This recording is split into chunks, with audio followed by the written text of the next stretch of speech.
Okay, so hello everyone, welcome to our daily current affair, our exclusive initiative by Nirnay IAS.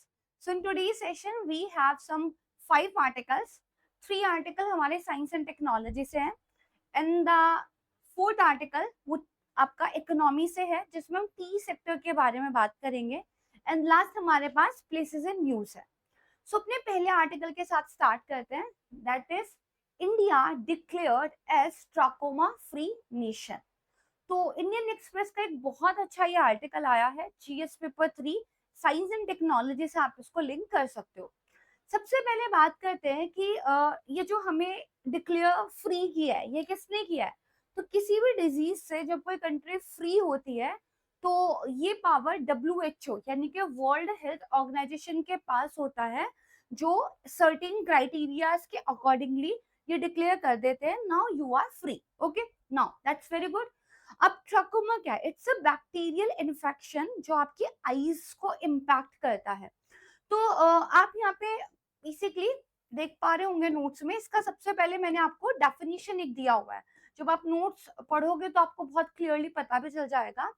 और ये जो आई में होने वाला एक आपका बैक्टीरियल इन्फेक्शन है, राइट, ये किसकी वजह से होता है? आपका बेसिकली क्लाइमेडिया ट्रैकोमैटिस जो है उसकी वजह से बेसिकली इन्फेक्शन होता है.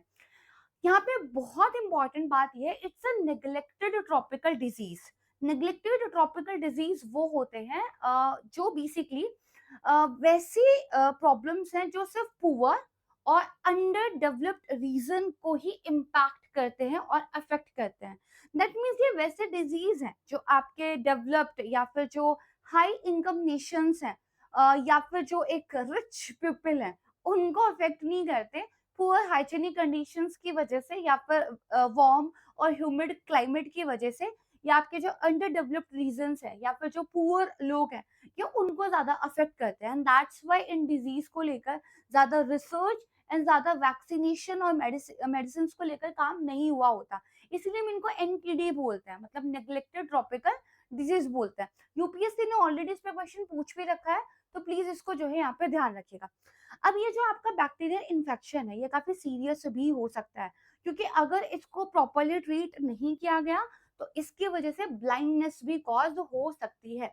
तो यहाँ पे देखो सिम्टम्स क्या है. पहले जो आपके आईलिड्स होते हैं उनमें ये इन्फेक्शन की वजह से इन्फ्लेमेशन हो जाता है. ओवर द टाइम जो आपके आईलिड का इनसाइड है, राइट, उसमें प्रॉब्लम होनी शुरू हो जाएगी और आपके जो आई लैशेस होते हैं वो टर्न कर जाते हैं इनवर्ड. जैसे ही आपके जो बेसिकली आईलैशेस टर्न कर गए इनवर्ड, उसकी वजह से आपकी आईज के अंदर स्क्रैच होने लगता है. एंड अगर वो प्रॉपरली ठीक ना किया जाए तो इससे इरिवर्सिबल ब्लाइंडनेस हो सकती है, यानी कि कभी ना ठीक होने वाला अंधापन यहाँ पे हो सकता है. अगर हम ग्लोबल डाटा की बात करें, ऑलरेडी 150 मिलियन जो लोग हैं वो ग्लोबली रिस्क पे हैं और 6 मिलियन लोग जो है ऑलरेडी विजन रिलेटेड कॉम्प्लिकेशन को सफर कर रहे हैं इस बैक्टीरियल इन्फेक्शन की वजह से, राइट. सो इसको ध्यान रखिएगा. सबसे इंपॉर्टेंट बात, it's a bacterial infection. Another important, it's a neglected tropical disease, right.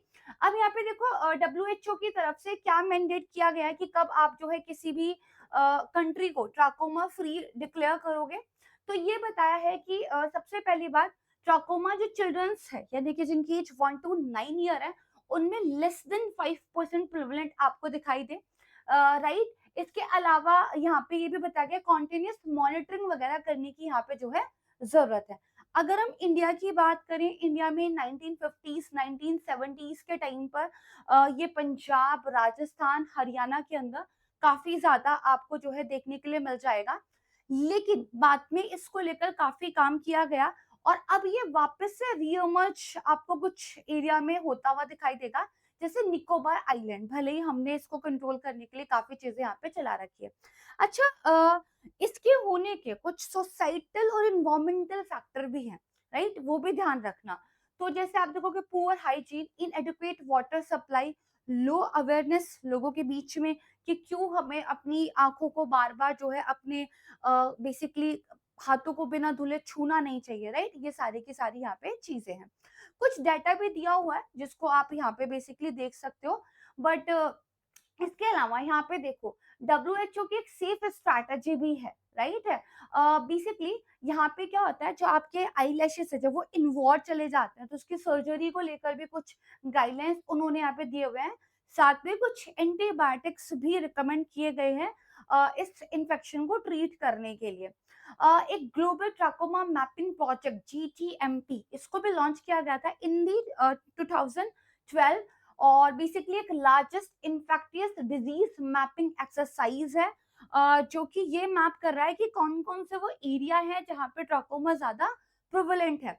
और ग्लोबल एलिमिनेशन टारगेट एक रखा गया है इसका कि बाई 2030 इसको यहाँ पर एलिमिनेट कर दिया जाएगा, राइट। ये सारी की सारी चीजें, कुछ इनिशिएटिव्स भी चलाए गए हैं ट्रैकोमा को बेसिकली एलिमिनेट करने के लिए। जैसे एक नेशनल ट्रैकोमा कंट्रोल प्रोग्राम है 1963 का, एक integration into national blindness control programme है जो कि 1976 के अराउंड हमने शुरू किया था, और एक सर्विलेंस एंड मॉनिटरिंग भी 2014 से लेकर 2024 तक 27 डिस्ट्रिक्ट्स के अंदर जो है यहाँ पर की जा रही थी। अभी देखोगे अगर आप 2024 की बात करो तो जो ट्रॉकोमा है वो बेसिकली आप देखोगे कि काफी ज्यादा यहाँ पे कम भी हो चुका है। So this is the first article. इसमें मतलब बहुत ज्यादा कुछ वैसा नहीं था समझने के लिए, लेकिन कुछ इंपॉर्टेंट फैक्ट्स हैं जो आपको याद रखने चाहिए। इस तरह के जो टॉपिक होते हैं जनरली आपको प्रॉब्लम्स में देखने के लिए मिल जाते हैं, राइट। चलिए, तो बेसिकली एनटीडी है ये आप जरूर याद रखिएगा, ठीक है। और जब WHO ने ये कह दिया now the India is trachoma free, that means trachoma is no longer a public health problem in the country, right. इसको ध्यान रखिएगा। चलिए मूव ऑन करते हैं अपने अनदर आर्टिकल की तरफ। बेसिकली अनदर जो आपका आर्टिकल है वो है OROV वायरस को लेकर, एंड ये भी काफी ज्यादा न्यूज में बेसिकली आपको देखने के लिए मिल रहा था। सो एक और चीज ध्यान रखिए हमेशा जब आप इस तरह के डिजीज को पढ़ते हो, जब आपने ट्रोकोमा पढ़ा तो आपने बोला इट्स अ बैक्टीरियल इन्फेक्शन, लेकिन अभी जब OROV पढ़ेंगे तो इट्स अ ओरोपोचे वायरस, राइट। तो अब ये हम वायरस के बारे में पढ़ रहे हैं। प्रीलिम्स में अगर ये आपको बहुत अच्छे से रिवाइज नहीं होंगे चीजें तो वहां पे कंफ्यूजन आपका जो है बेसिकली हो जाएगा, तो इसको याद रखिएगा, ठीक है। चलो मूव ऑन करते हैं अनदर आर्टिकल पर, इसकी बात करते हैं। तो देखिए जो आपका ओरोपोचे वायरस है ये एक ऐसा वायरस है जो स्प्रेड होता है मॉस्किटोज से, राइट है। और इसकी वजह से ओरोपोचे फीवर हो जाता है, और ये फीवर क्वाइट सिमिलर होता है डेंगू के जैसे, राइट। मतलब it's like another mosquito borne illness.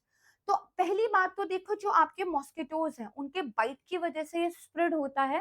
खासकर जो क्यूलिक्स मॉस्किटो होते हैं, मॉस्किटो का कॉमन टाइप है, राइट, वो ध्यान रखिएगा। इसके अलावा जो एक स्मॉल फ्लाइंग इंसेक्ट होता है बाइटिंग मिज, उसकी वजह से भी ये फैलता है। तो मॉस्किटो के अलावा एक मिज है, इसको भी ध्यान रखिएगा। एंड इसके अलावा जो थर्ड कॉज है इस वायरस के स्प्रेड होने का वो है सेक्सुअल कांटेक्ट, क्योंकि ये बताया गया कि जो वायरल पार्टिकल्स हैं वो सीमन में रिकवरी के हफ्तों बाद भी मिल सकते हैं और मिलते हैं। तो इसीलिए बोला जा रहा है कि अगर इस वायरस को लेकर फीवर के बेसिकली कुछ संभावनाएं थी तो बहुत आने वाले टाइम तो प्रोटेक्शन का जो है यहाँ पे बेसिकली यूज करना चाहिए। अब ये जो ओराबच्चे फीवर है इसके सिम्टम्स क्या है? हेडेक होता है, मसल पेन होता है, फीवर हो जाता है, रैशेस हो जाते हैं, फटीग होती है, राइट।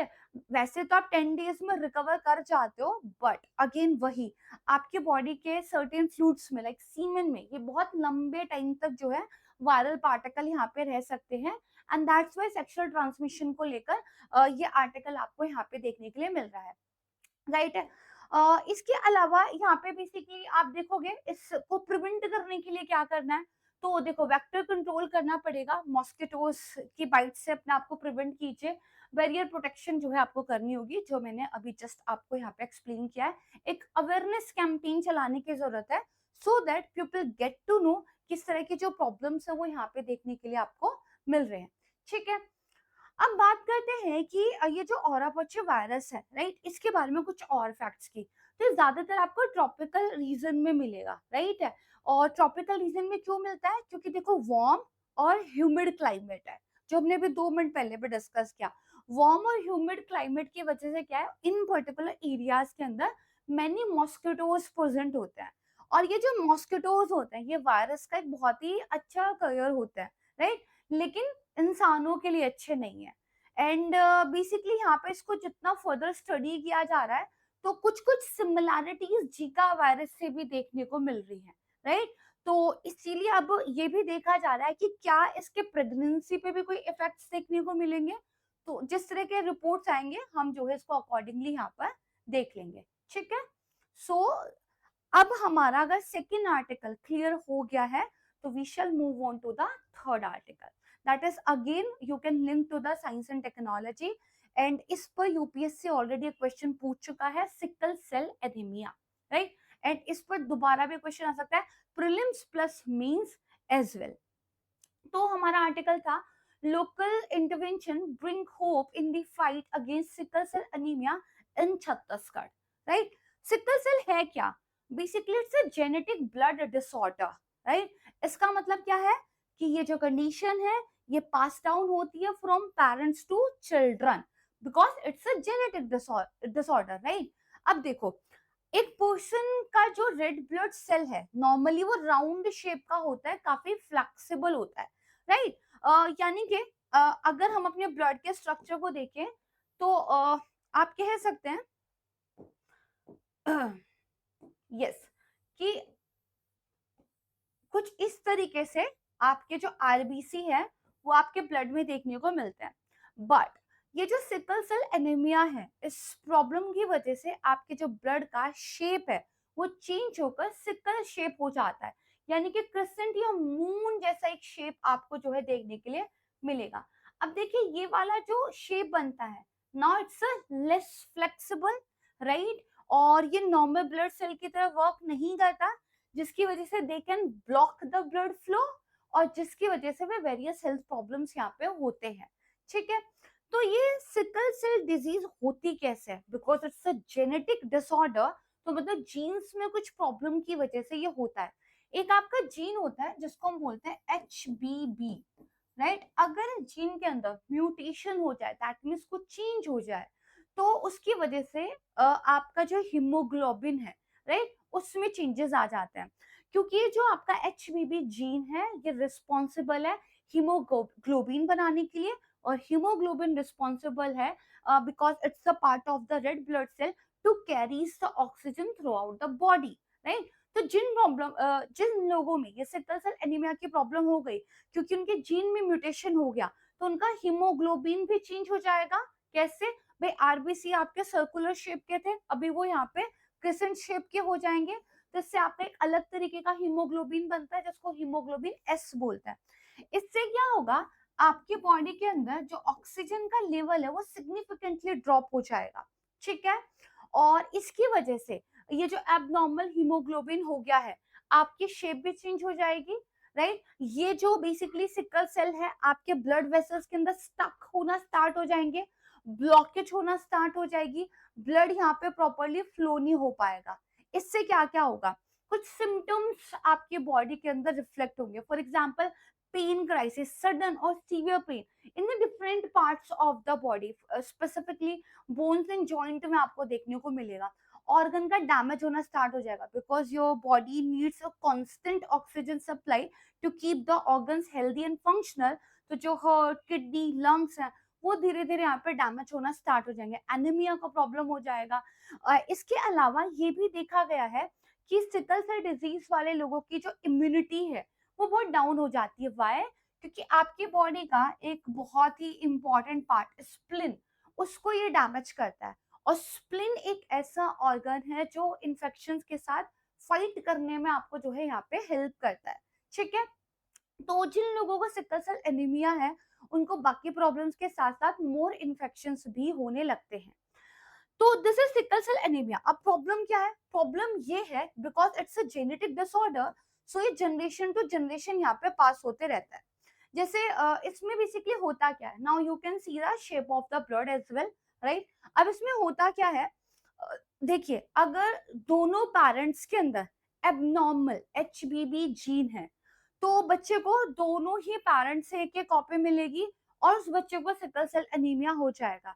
लेकिन प्लीज प्रीलिम्स के लिए इसको ध्यान रखिएगा, अगर उसको दोनों पेरेंट्स में से किसी एक पेरेंट से एबनॉर्मल जीन मिला है तो उसके अंदर सिकल सेल ट्रेट तो होंगे, दैट मीन्स वो जीन को कैरी फॉरवर्ड तो करेगा to the next generation, but उसमें सिम्टम्स नहीं दिखाई देंगे।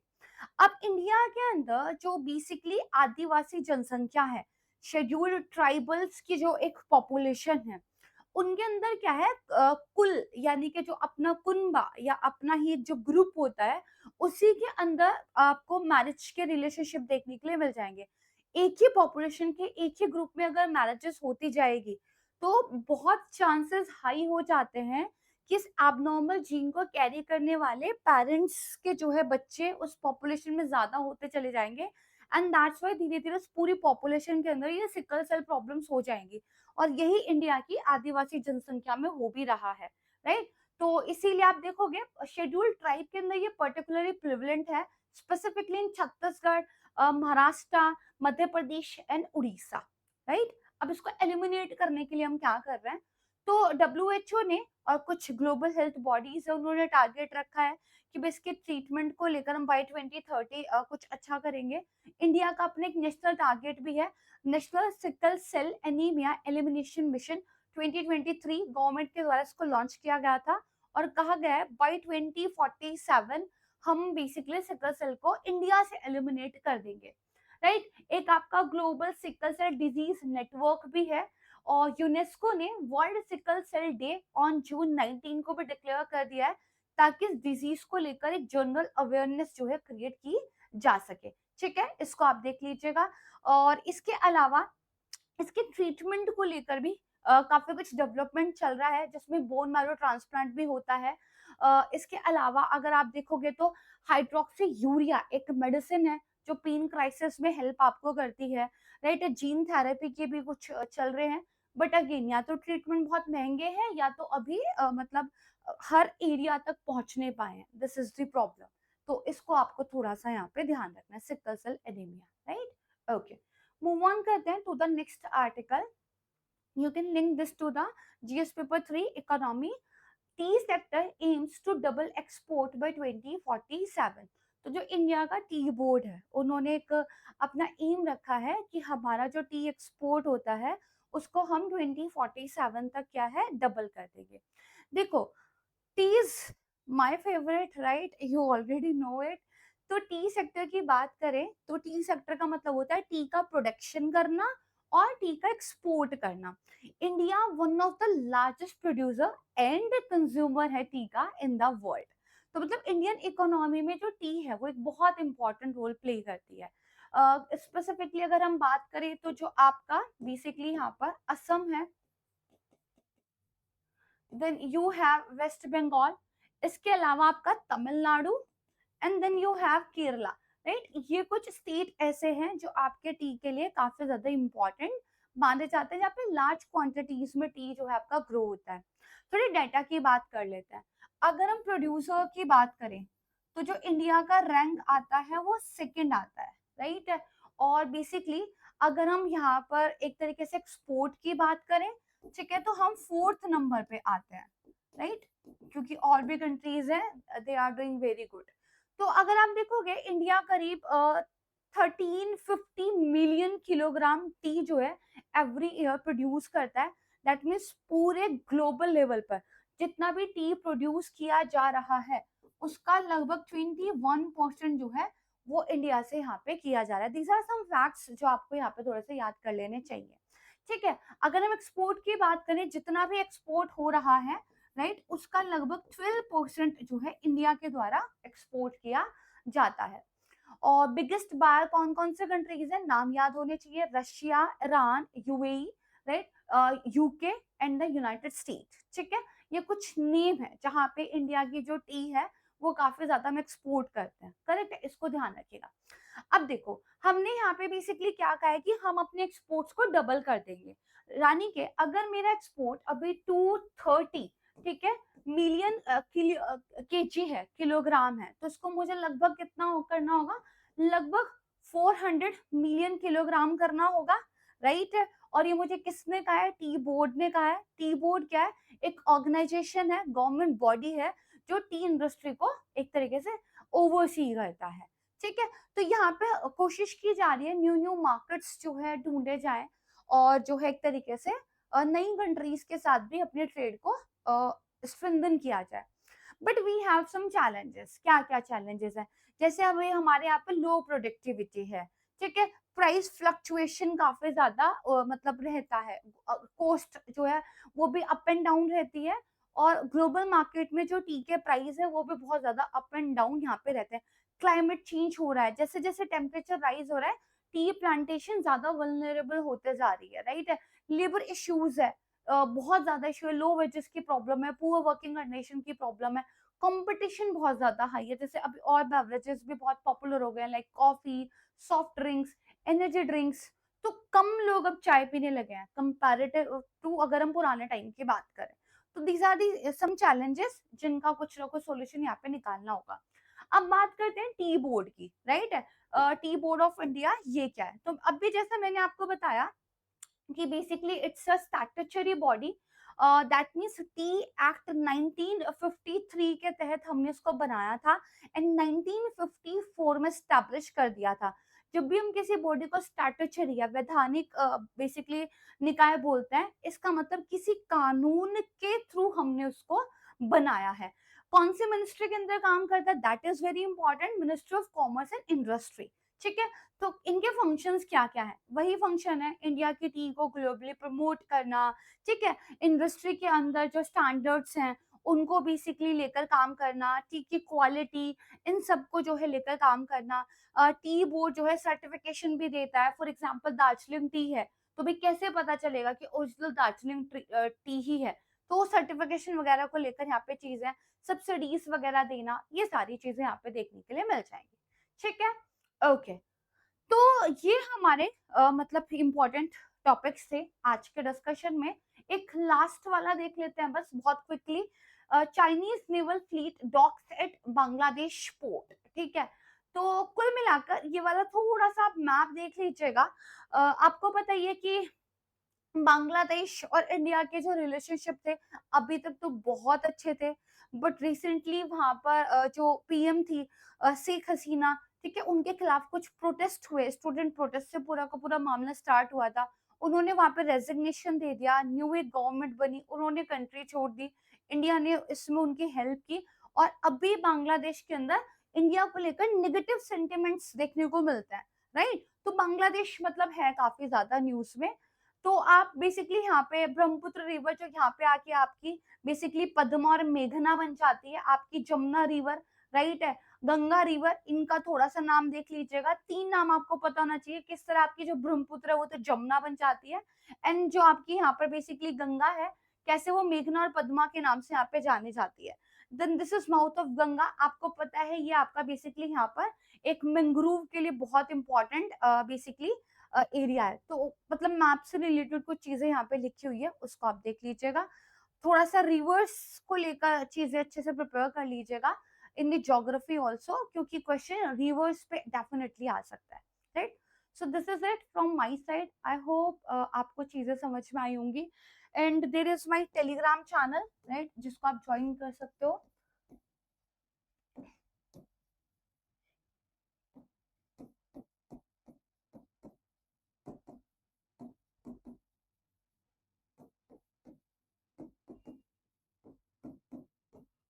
प्राची मैम टेक्स्ट बुक, आप इसको टाइप करेंगे टेलीग्राम चैनल पे, you will get the Telegram channel. कोई भी डाउट है आप वहां पे पूछ सकते हो, ठीक है। Okay, then thank you so much everyone. कल मिलते हैं, एंड आपका दिन अच्छा रहे, शुभ रहे, बाय बाय।